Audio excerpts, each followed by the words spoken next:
So why did America make brownstones and row homes like this illegal to build in a lot of the suburbs and a lot of the buildings that we started after the 1930s, 1940s? Well, it's called exclusionary zoning. And exclusionary zoning is where you create a set of rules and ordinances in a town that block homes that might come up towards the street, homes that don't have a large yard, homes that go up too tall, homes that have multiple families in them, and a couple of other reasons. In a lot of older cities, you'll see a lot of these brownstones and row homes that are built. And they're still here in Brooklyn. But what happened about 100 years ago is you had a huge influx of immigration, and folks were kind of moving around the country, and middle class and upper middle class people were running into people of a lower wealth background, if I can say it that way.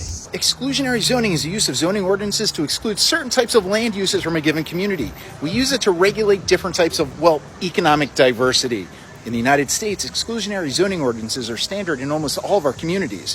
Exclusionary zoning was first introduced in the early 1900s, usually to prevent specific minorities from moving into middle and upper class neighborhoods.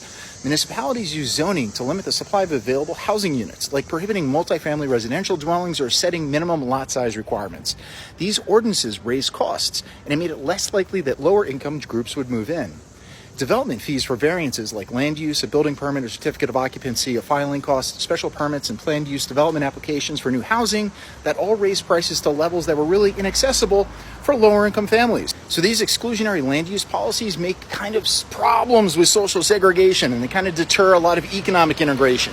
Decreases the total housing supply of a region and all over America, and it raises housing prices, which we can totally see today.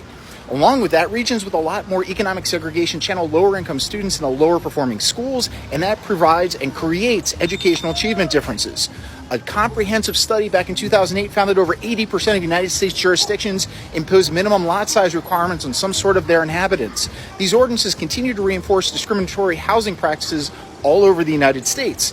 And we don't talk about it. Middle and upper class citizens began to encounter greater diversity than they'd ever seen before, and a lot of cities began starting like exclusionary zoning policies.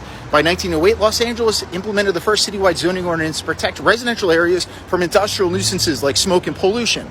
But the problem is, what began as a way of kind of improving the blighted physical environment where people lived and worked, it became a mechanism for protecting property values and excluding undesirables, which